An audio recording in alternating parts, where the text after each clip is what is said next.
Dayaw mi tinasanton nga nagan niyo o Apo. Agyaman kami tinaytoy nga gabi Lord. Ngayso nga adda kami manin tinaytoy nga house church. Sumayda ka idayaw Lord. Ket Lord sakbay ti amin Lord dawatan mi ken ka nga dalusan na kami o Apo. Tinaramidan mi naputan mi man ken saan nga hanga makayayo dito sa sangwanam Lord. Pakawanen na kami. Yes Lord. Umati kami nga pinakawan na kami o Apo. Umati kami nga dinalusamon ti pusot ti mong galmay sa kada kami Lord. Yes Lord, agyaman kami ken ka Lord. Iti daytoy nga rabi o Apo.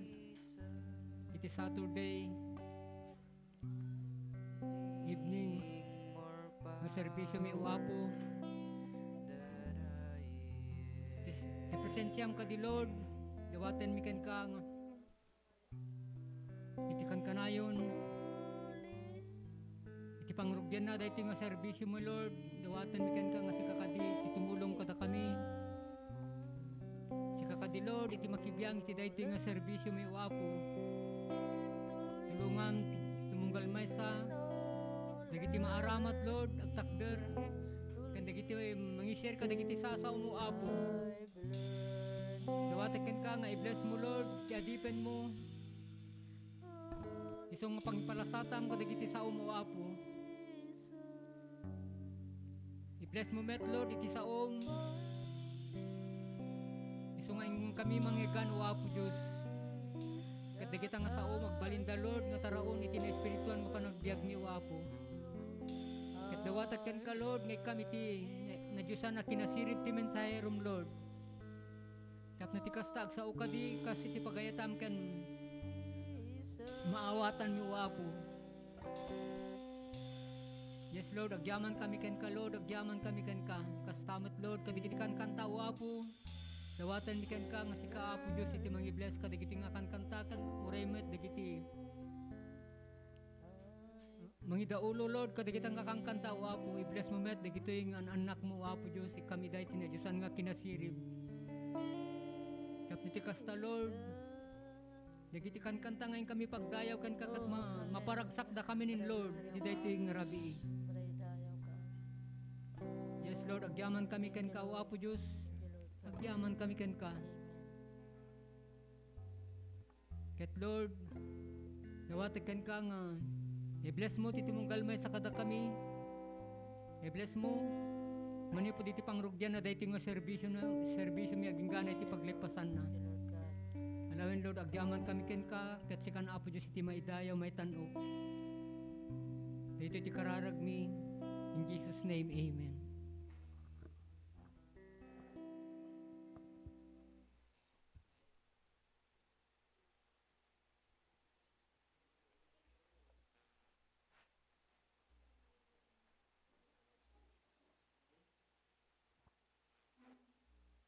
Amen. Hallelujah. Kat oras garud kakabsat nga daydayawon tayo ni Apo baentikan kanta. Amen.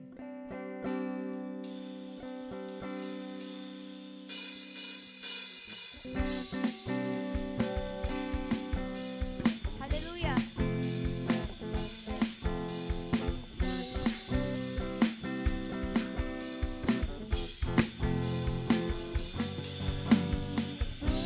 Mga agila tayo ay lilipat. Di mapapagod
natin ang pangalan ng Diyos nating buhay. Hallelujah. Amen. Thank you, Lord. Itaas natin ang pangalan ni Jesus sapagkat siya ay karapat dapat lamang na sambahin natin, sapagkat siya ay karapat dapat lamang na purihin. Hallelujah. Come on, church. Awitan natin ang Panginoon sapagkat ang kanyang mga salita ay tunay, Amen, Lord. tapat, at Hallelujah. siyang nagbibigay ng ating daan patungo sa Kanya. Hallelujah. Hallelujah. Hallelujah. We worship you, Lord. Amen. Sa gitna ng kadiliman, liwanag ang iyong binibigay.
exalt you, Jesus. Hallelujah. We glorify your name, Panginoon. We worship you for who you are. You are great. Hallelujah. And you are worthy to be praised. Hallelujah. Yes, Lord, pinupuri ka namin, Panginoon, sa oras na ito, Lord. Kami ay natipon-tipon, Panginoon, para purihin at sambahin ang pangalan mong buhay, para ikaw ay dakilain, Panginoon. At Lord, sa oras na ito, Panginoon, kayo lamang po ang siyang maghari sa aming mga puso, sa aming mga buhay, Panginoon. Lord, kayo po ang maghari sa aming mga puso, dahil kayo na naman po ang aming pakikinggan ngayong gabi, Panginoon. Dahil ang salita nyo na naman, Panginoon, ang siyang gagabay sa amin, Lord, at siyang ibubuhay namin sa lahat ng oras, Panginoon. Hallelujah. We glorify your name, Lord. Kayo lamang pong pinupuri at sinasamba namin, Panginoon. At sa lahat ng panahon, Panginoon, kayo lamang po ang may-ari ng pinakamataas na gloria, pinakamataas na pagpupuri at pagsamba. Hallelujah. In Jesus' mighty name, amen.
Magandang gabi po sa ating lahat, mga minamahal na kapatid sa Panginoon.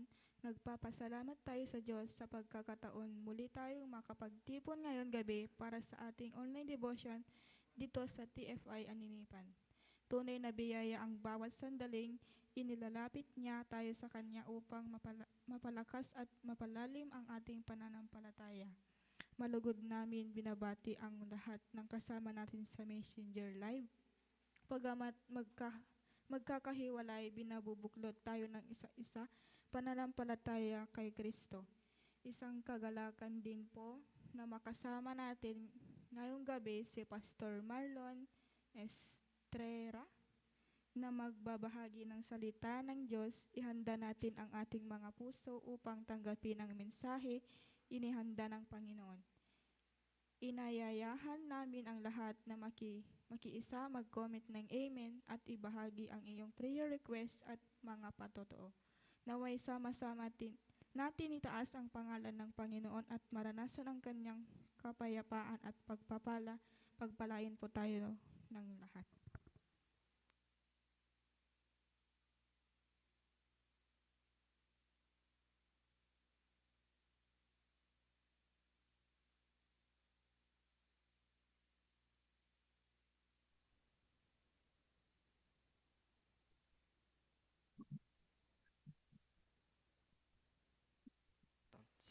Pasok na po, Pas.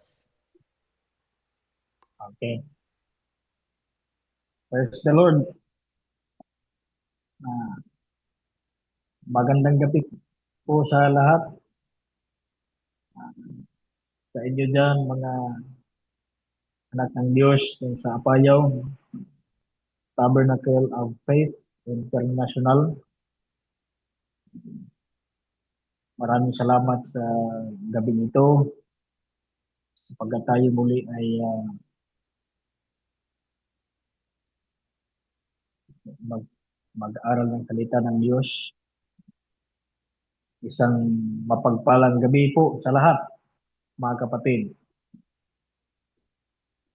Ah, before ako tutungo doon sa papag-usapan po natin, nais ko pong ah, sabihin sa inyo na kanina habang nag-aawit tayo sa Diyos ay ramdam ko yung presensya ng Diyos. Kahit na nandito kami sa Visayas, naramdaman ko po yung anointing ng Holy Spirit dyan sa inyo. At kung ibig sabihin ay buhay na buhay ang Iglesia ng Diyos dyan sa Apayaw, dyan sa inyo, Tabernacle of Faith. Purihin ang Panginoon sa gabing ito. Tunay na kayo po ay pinili ng Diyos dyan sa Apayaw upang maging isang iglesia na kung saan ay gagamitin ng Diyos tayong lahat na mga anak niya upang maihayag ang kanyang banal na salita at ang kanyang kabanalan at ang kanyang kapangyarihan. So, sa ngayon po ay basahin ko na po yung salita ng Diyos na papag-aralan po natin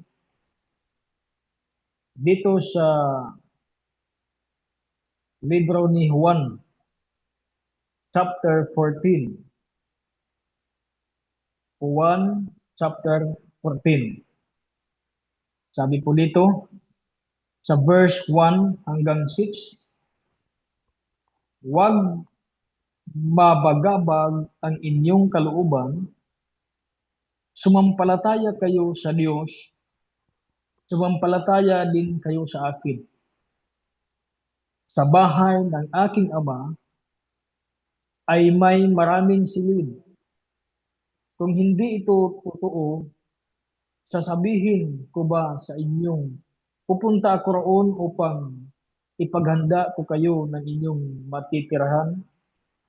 At kapag naipaghanda ko na kayo ng matitirahan, ako'y babalik at isasama ko kayo upang kayo'y makapiling ko kung saan ako naroroon.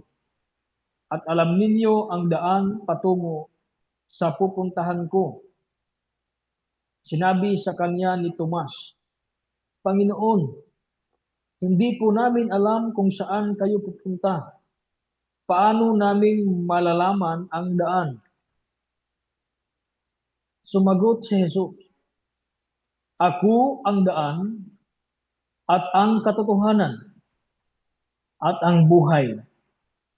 Walang makakapunta sa Ama kundi sa pamamagitan ko. Tayo po ay manalangin sa oras na ito para sa salita ng Diyos. Praise the Lord. Dakilang Diyos na makapangyarihan sa amin. Tunay nga po, Panginoon, na wala kaming magagawa kung wala po kayo sa aming buhay. Salamat, Panginoon, at maraming salamat sa biyaya na ipinagkaloob sa amin, ang kaligtasan, ang buhay na walang hanggan. At maraming salamat po, Panginoon, sa pagkakataong ito na kung saan ay pag-aaralan namin ang banal na salita. Lord, buksan niyo po ang aming puso't isipan upang maging vessel kaming lahat ng inyong banal na salita, Panginoon. Ipinagkakatiwala ko sa iyo, Panginoon, ang lahat ng gawain na ito sa gabing ito. Kumilos po, Panginoon, ang iyong Santong Espiritu sa aming mga buhay. At huwag niyo pong pahintulutan ng kaaway na sumira sa gawain ito. I declare, Lord God, victory over Satan in the mighty name of Jesus. Purihin ka, Panginoon. Amen. Amen. Mga kapatid, umpisahan po natin ang salita ng Diyos.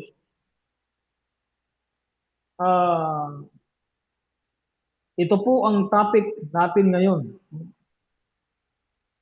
Tahakin ang landas ng kabanalan. Praise the Lord. Hindi po ito basta-basta, mga kapatid, ang pagsunod sa Diyos.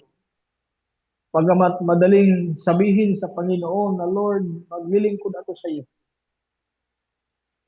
Susundin kita, Panginoon, habang ako'y nabubuhay. Ngunit pag sinunod natin ang buong kalooban ng Diyos, mahirap po para sa atin dahil tao lang po tayo. Pero walang mahirap sa Panginoon. Praise the Lord. So, itong salitang ito, mga kapatid, na sinabi ni Jesus sa kanyang mga alagad, sinabi niya ito na habang palapit na ng palapit ang kanyang kamatayan. Tingnan po natin yung observation dyan. Hindi pa nakikita sa PowerPoint.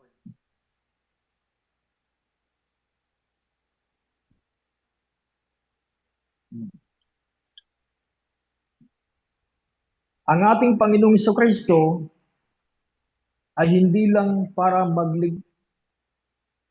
magligtas sa atin, mga kasalanan, kundi upang maihanda niya ang mga tirahan ng kanyang mga iniligtas sapagkat kailangang mapalitan ang katawang lupa ng katawang panlangit. Mga kapatid, ang katawang po natin ito, hindi po ito yung papasok doon sa kaharian ng langit, kundi papalitan po ito ng katawang panlangit. Katulad ni Jesus, nang si Jesus ay ipinako sa cross, namatay at inilibing, at muling nabuhay, ang kanyang katawan ay naging glorified body na. Kaya ang tao ganun din. Papasok tayo doon sa kaharian ng Diyos, sa bahay na kung saan inihanda ng Panginoon. Ang makapasok po doon yung ating tinatawag na glorified body.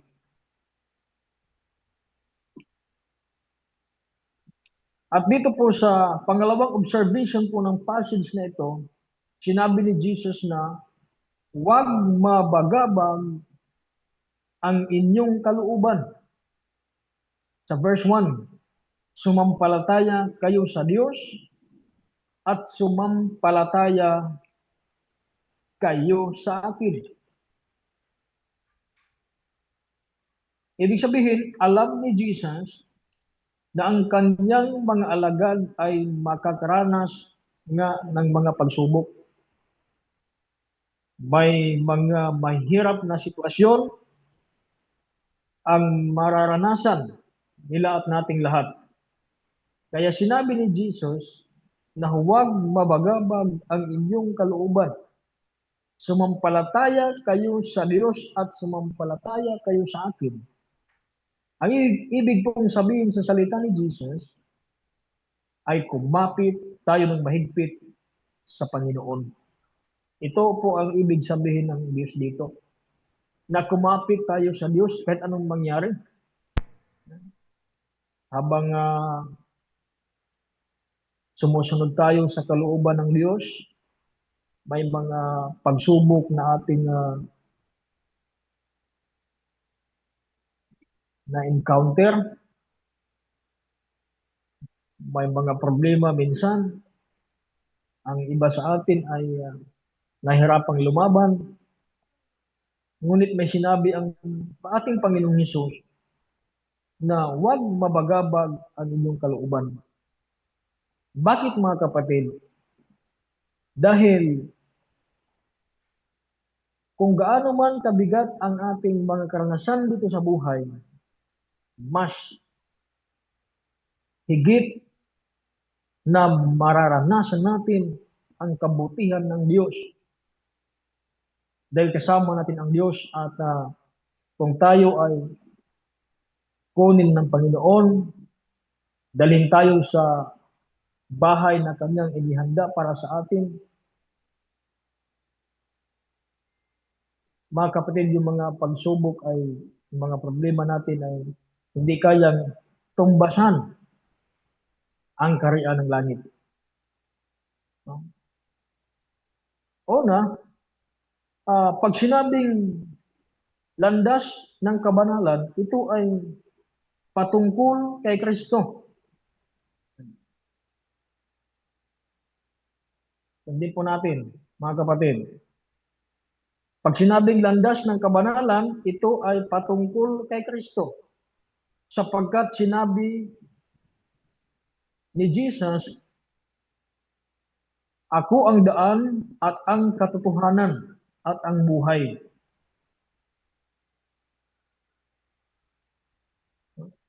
Si Kristo ang daan, siya ang katotohanan at ang buhay. Yung landas ng kabanalan ay si Kristo.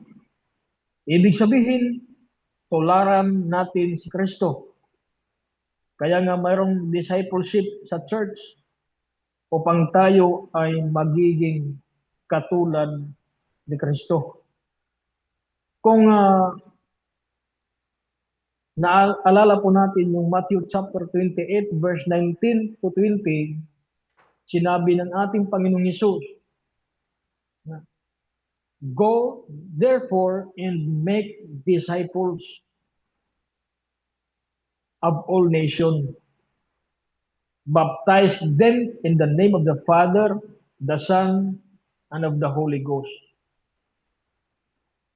At ang pinaka-dakilang pangako ng Diyos, in verse 20, sinabi ng Panginoon, be sure I am with you always up to the end of the age. Purihin ng Panginoon.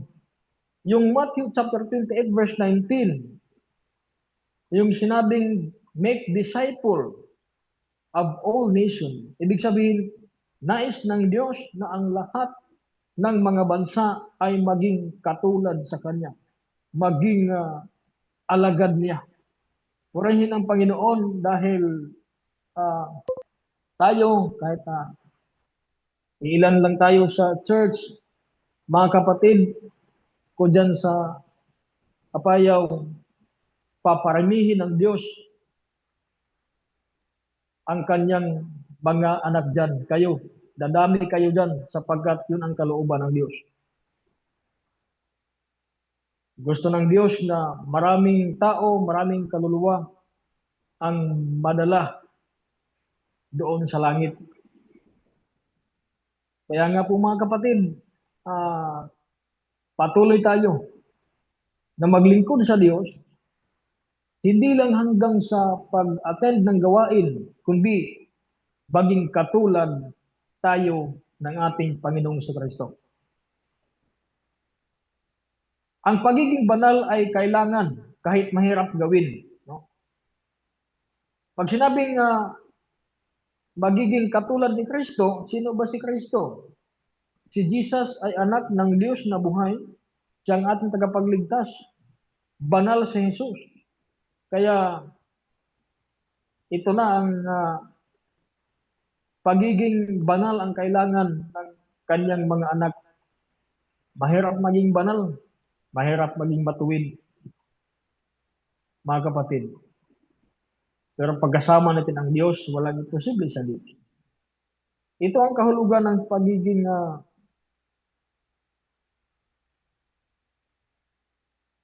banal. Basahin po natin. Ang clarify, ang pagiging banal ay kailangan kahit mahirap gawin.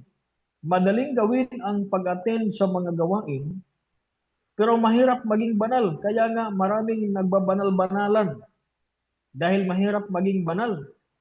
Ngunit, hindi mahirap maging banal kung palagi nating makasama si Kristo. Kaya nga po mga kapatid, kahit saan-saan tayo mapunta, kailangan ramdamin natin ang presensya ng Diyos. Dahil yung presensya ng Diyos, yun yung nangangahulugan na kasama natin ang Diyos. Pag naranasan natin ang presensya ng Diyos, may mababago sa ating buhay. Magiging banal ang tao kung siya'y magkaroon ng takot, matakot gumawa ng kasalanan. Alam po natin na yung utak po natin, dito yung tinatawag na battleground. Nandito sa isipan natin yung mga pag-aalala, nandito sa isipan natin yung pag-iisip ng ano-ano, mga negative. Kaya tinatawag itong battleground, yung isipan natin. Pero magkaroon lang tayo ng takot sa Diyos, mga kapatid. Di tayo basta-bastang makagagawa ng kasalanan. Ang pagiging banal, pangatlo, ang pagiging banal ay requirement upang ang tao ay makapasok sa kaharian ng Diyos. Sa Matthew chapter 7 verse 13 to 14, sinabi ng Panginoong Jesus. Basahin po natin yung Matthew chapter 7 verse 13 to 14.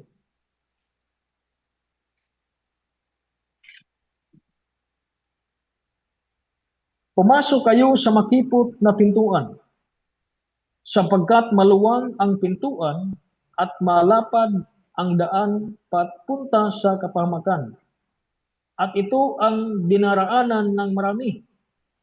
Ngunit makipot ang pintuan at makitid ang daang papunta sa buhay, at kakaunti ang nakakatagpo niyon. So, ibig sabihin ay itong daan papuntang buhay, ito po yung landas ng kabanalan sa pamamagitan ng kaparaanan ng ating Panginoong Kristo. Kung ano po yung sasabihin ng Diyos, kung ano yung salita ng Diyos dito sa Biblia, ito yung paraan na kapag sinunod natin ang kalooban ng Diyos, tinahak natin ang landas ng kabanalan. Praise the Lord.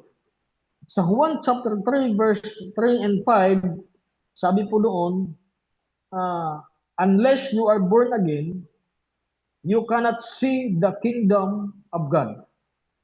In verse 5, unless a man be born in the water and the Spirit, he cannot enter the kingdom of God. So, hindi po basta-basta na lang na ang tao ay hanggang alam lang niya na mayroong Diyos. Kailangan sundin ang kalooban ng Diyos, mga kapatid. Sa main points po ng pag-aaralan po natin, paano tahakin ang landas ng kabanalan? Number 1,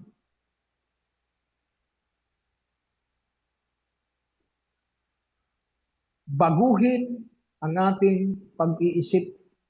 Yan. Kasi minsan, kung isipin po natin yung Matthew chapter 7, verse 13 to 14, na sinasabi dito na makipot ang pintuan at makitid ang daang papunta sa buhay. ano po ito parang binabalatan talaga tayo. Binabalatan tayo dito sa pamamagitan ng discipleship process sa church. Pag walang discipleship ang iglesia,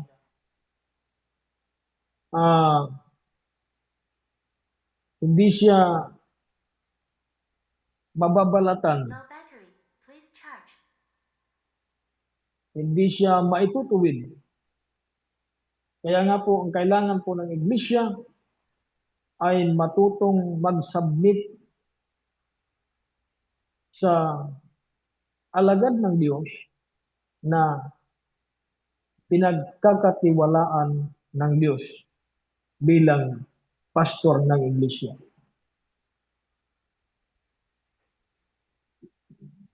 Mahirap baguhin ang ating isipan. Pero walang imposible sa ating Panginoon. Kasi minsan sinasabi natin, ang hirap. Sa tingin natin ay hindi kaya ang sitwasyon. Pero pagkasama natin ang Panginoon, kaya natin mga kapatid. Pangalawang point, huwag magpa-influence ng taong walang panampalataya sa Diyos. Mga unbeliever, mga tao na walang Diyos. Bagkus tayo ang mag-influence sa kanila. Dahil tayo ang mga tao na mayroong pananampalataya sa Diyos. Yan po yung pangalawang punto ng ating pinapag-aralan ngayong gabi. Next, labanan ang mga temptation. Yun, may mga temptation tayo. Alam ng Panginoon na may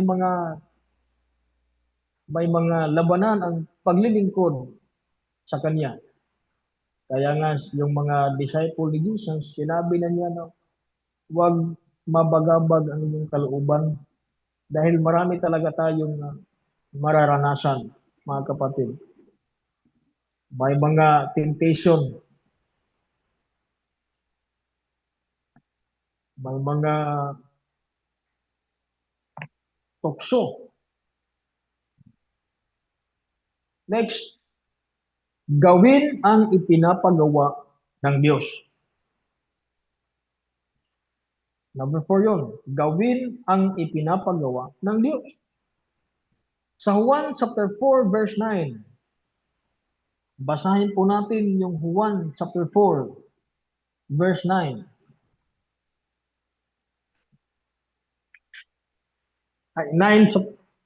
Juan 9 verse 4. Sorry, nabaliktad.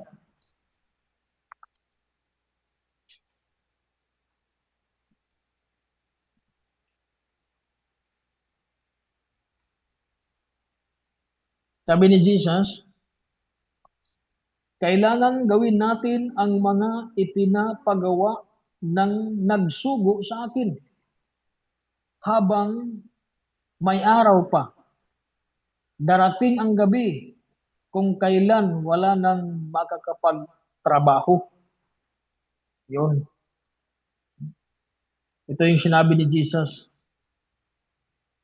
na ang kanyang mga alagad ay mayroong gawain.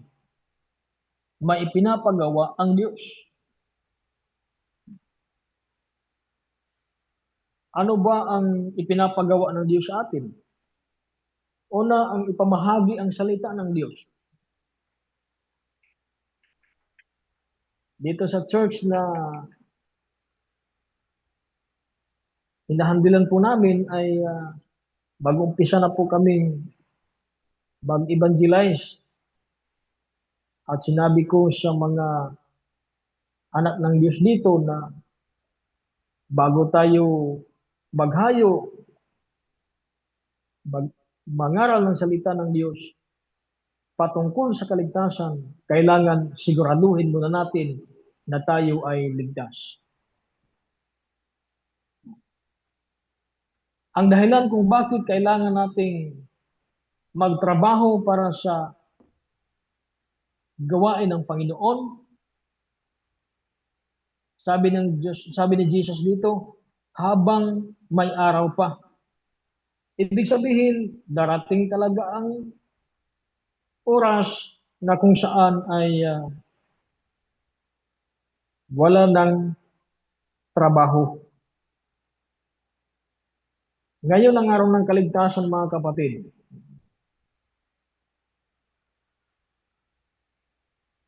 Pag natapos na ang araw ng kaligtasan, ang susunod na mangyayari ay araw ng paghukom. Kung saan ay hahatulan ng Diyos ang buong mundo. At pag hinatulan na ng Diyos ang daigdig, ang buong mundo, mga kapatid, ang lahat ng walang Diyos sa buhay, alam na natin kung saan sila patutungo.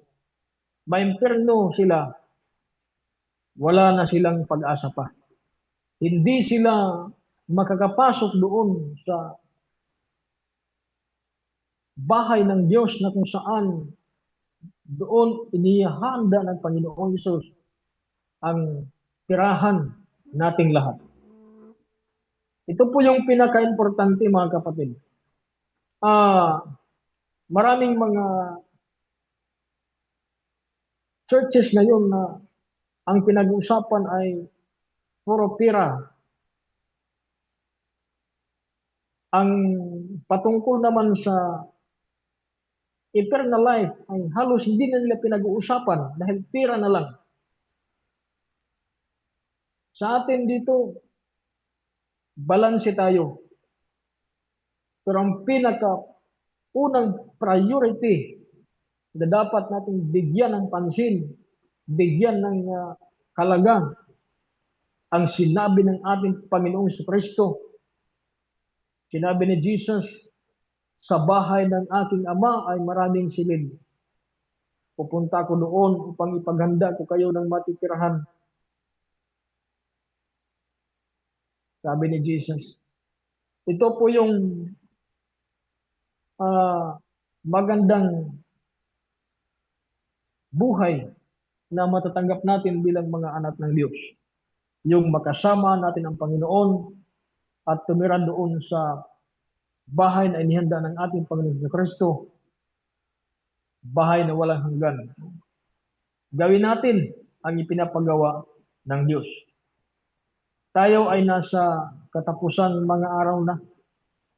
Nasa dulo na po tayo. Ilang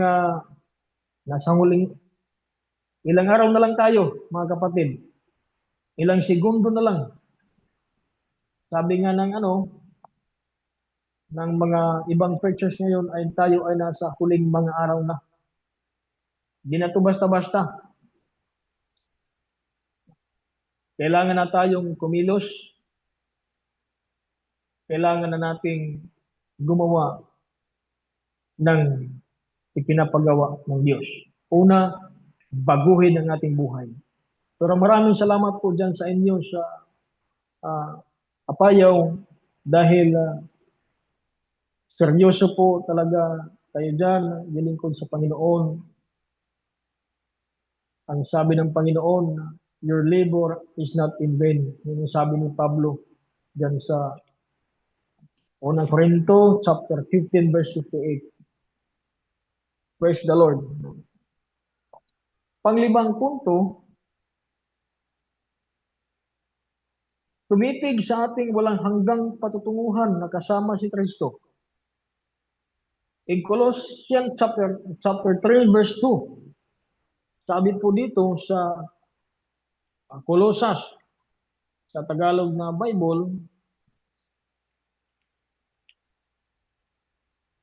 Kapitulo 3, sa talatang 2, ang mga bagay na panlangit ang isaisip ninyo, hindi ang mga bagay na panlupa. So, ibig sabihin, mas i-prioritize po natin yung mga bagay na panlangit. Ano bang mga bagay na panlangit? Ito po yung gawain ng Diyos, kaluluwa ng tao, at ang kaharian ng Diyos, mga kapatid.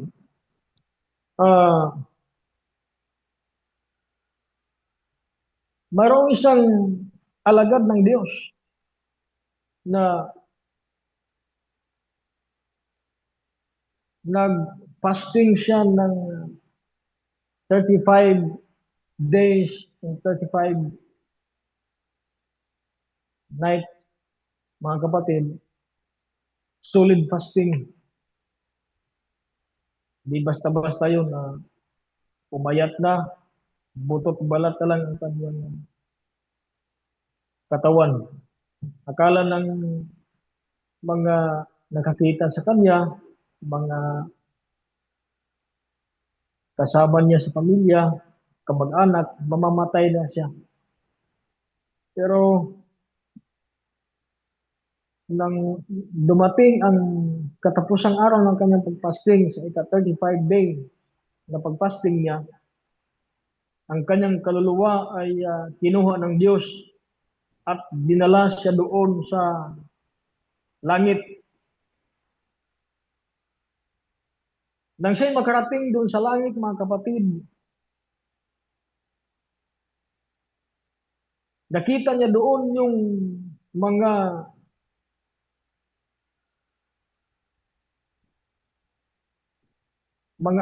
corona na nagpatong-patong na mga corona, nakita niya doon. At tinanong niya ang ating Panginoong Hesus, sabi ng alagad ng Diyos, para kanino itong mga corona ito? Ba't ang dami itong mga corona na ito? Sabi ng Panginoong Hesus, ang corona na yan ay para yan sa mga alagad ko na nangangaral ng salita ng Diyos. Ibig sabihin, yung pangangaral po natin ay mayroon po talagang kapalit. May reward. Praise the Lord. Maraming corona. At ang bahay ng mga anak ng Diyos doon, sabi niya, puro magaganda. Pero mayroong daw bahay doon sa langit na hindi pa natapos. Tinanong niya ang Panginoon kung bakit yung bahay doon hindi pa natapos. Sabi ng Panginoon sa kanya, ang bahay na ito na hindi natapos dahil ang alagad ko, ang pastor, ay hindi nagpatuloy sa paglilingkod. So, ibig sabihin, kailangan po talaga natin magpatuloy sa paglilingkod sa Diyos upang matapos ang ating tirahan. Maglingkod tayo sa Diyos, mga kapatid, habang tayo nabubuhay. Huwag tayong huminto sa paglilingkod sa ating Diyos, mga kapatid. Para yung sinabi ni Jesus na pupunta siya sa Ama upang ipaghanda tayo ng matitirahan, yung kanyang paghahanda doon ay matatapos sa pamamagitan ng ating pagpapatuloy na paglilingkod sa Diyos. Ang application natin sa gabi ito, huwag na tayong umatras pa sa paglilingkod sa Diyos. Dahil na sa mga huling araw na tayo, magpatuloy tayong sumunod sa kalooban ng Diyos sapagkat yun ang nararapat. In Hebrews chapter 10 verse 35 to 39, basahin ko po dito. Hebreo chapter 10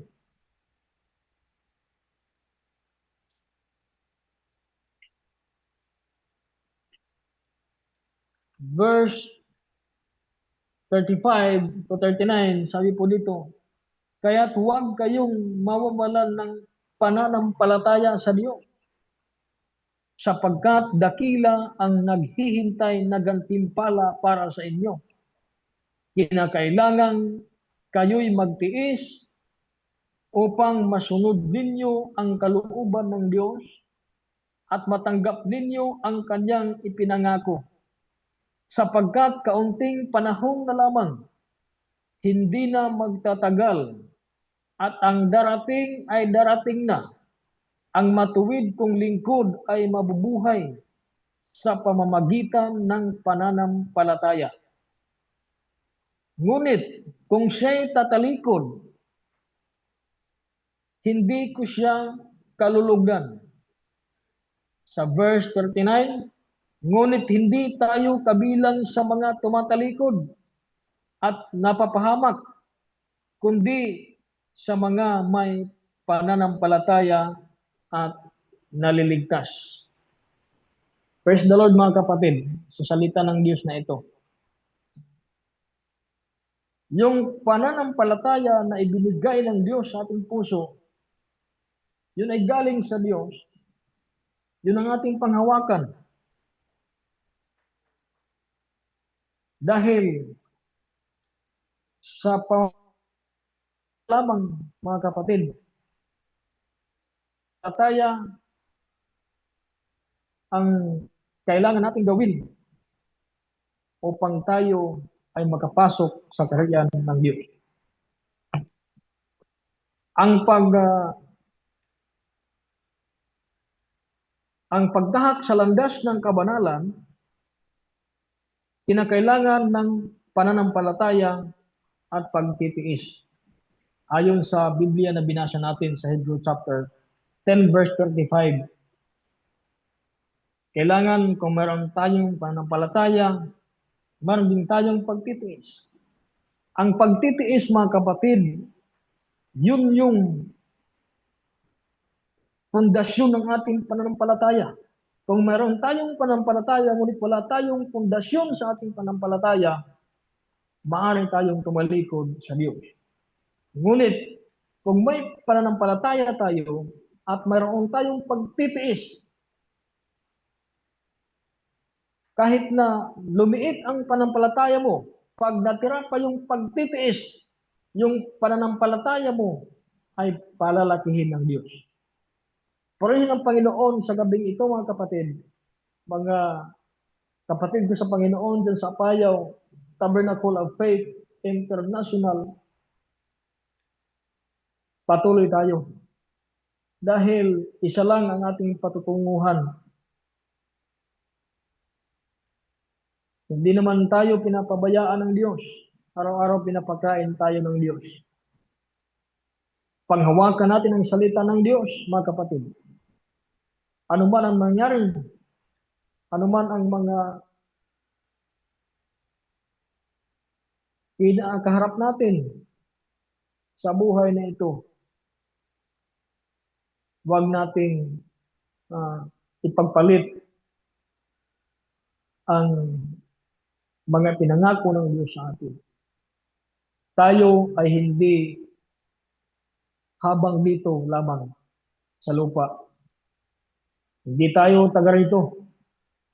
Ang original na tirahan natin ay nandoon sa langit at kung saan kasama natin ang Diyos, kasama natin ang ating Panginoon Kristo, kasama natin ang Espiritu ng Diyos habang buhay. Purihin ng Panginoon, God bless po sa inyong lahat. Ako po ay manalangin. Muli, maraming salamat Panginoon sa oras na ito. Lord, I declare and decree na ang salitang na narinig po namin, salita mo Panginoon, Lord, ay magrima sa aming mga puso at kung saan, Panginoon, ay kumapit kami sa iyo. Magpatuloy kami sa paglilingkod, magpatuloy kami sa pagsunod sa kalooban mo upang makamit namin, Panginoon, ang iyong mga pangako na walang hanggan at kung saan makasama ka namin hanggang sa buhay na walang hanggan. Pinupuri ka namin at pinapasalamatan, Panginoon. Maraming salamat sa inyong patuloy na ah, pagbibigay lakas sa inyong mga anak sa Apayaw Tabernacle of Faith. Salamat, Panginoon, na kung saan ay patuloy, Panginoon, na lumago ang inyong iglesia doon sa Apayaw, Panginoon. Maraming salamat sa inyong Santong Espiritu na siyang kumilos sa lugar nila, Panginoon, sa Apayaw, Lord, na madagdagan, magkaroon ng maraming attendance, Lord, sa church, Panginoon. Pinupuri ka namin, napasalamatan sa pangalan ni Jesus, na aming Panginoon at tagapagligtas. Ang lahat ay magsabing, Amen. Maraming salamat po at God bless po sa inyong lahat.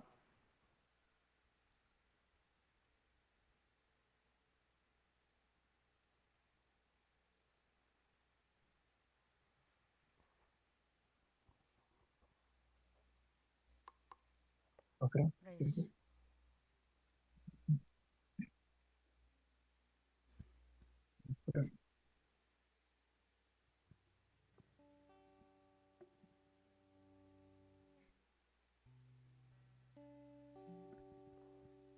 Bago po natin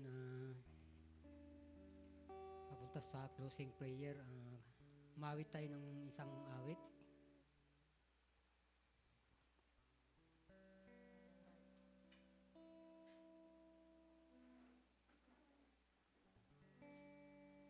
Praise.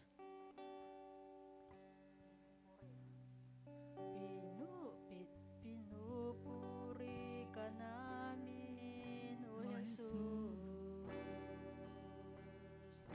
Itinataas sa'yo ang aming kamay. Pinagpupurihan ka ng bagong awit. Sinasamba ang tanging ngalan mo. Pinupuri ka namin, O Jesus. Itinataas sa'yo ang aming kamay. Pinagpupurihan ka ng bagong awit. Sinasamba ang tanging ngalan mo. Luwalhatiin, dadakilain.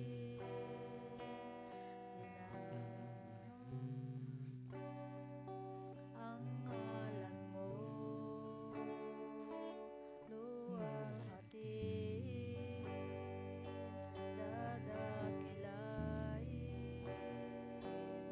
Sinatamang amoy ang ngalan mo. Ang pangalan mo. Hallelujah, hallelujah. Pinupuri ka namin, Panginoon.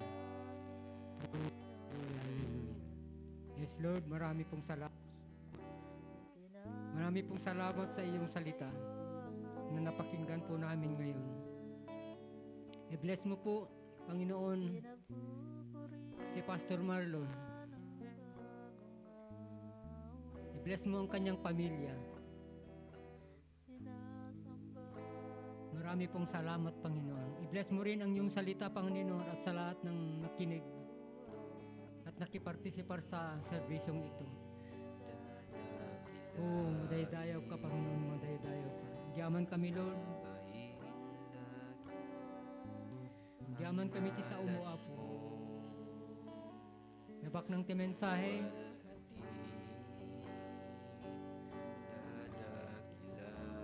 Kita nga sa Lord. Kitagbalin, mataroon, itina-espirituan nga panagbiag ito mong galmay sa katakami. Amin nga nagdingag, o Apo Diyos. I-bless mo.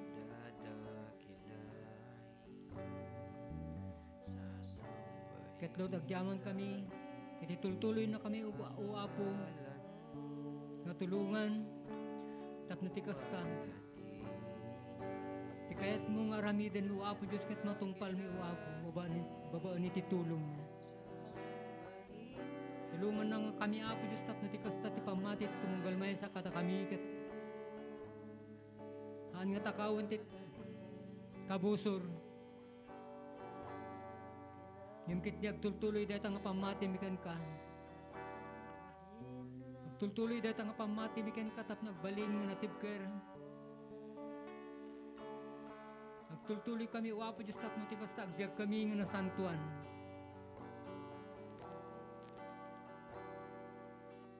Agtultuloy kami Apo Diyos nagserbikan ka. Tadayta ti pagayatam. Itibiyag ti tumunggalmay sa kada kami. Yes, Lord, madaydayaw tinasanton nga nagan mo. Kita po Diyos, dawatakan ka, Lord. Nga i-bless mo, iti mong galmay sa kata kami, manipod iti kaugingan, naging gana ti kataingan.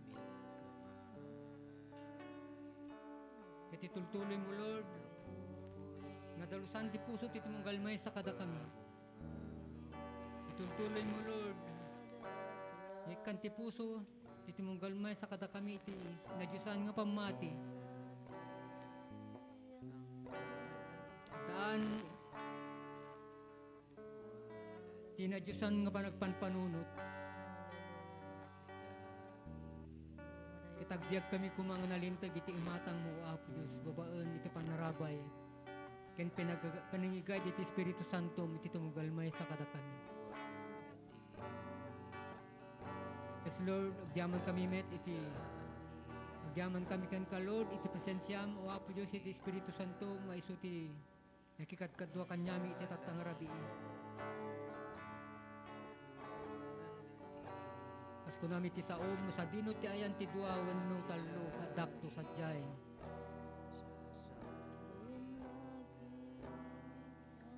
Ket mamati kami o Apo Diyos. Nati kadami dito ket iso ti panangidayaw mi kan kakat Apo Diyos agyaman kami ti panakikadkadwam kada kami. Itultuloy na kami, Lord, nga tarabayen. Itultuloy na kami, Lord, nga ikan iti pigsa. Itultuloy na kami nga ikan iti ayat, kinaanos. Nagserbikan ka, o Apo. Ilawen, Lord, agyaman kami kan ka. Agyaman kami kan ka. Ito gito yung ti kararag ni tinapatigganagan ti Ama, Anak, ti Espiritu Santo. Kuna tayo ti Amen. The grace of the Lord be with you, and the love of God and the communion of the Holy Spirit be with you all. Kuna tayo ti Amen. God bless to everyone.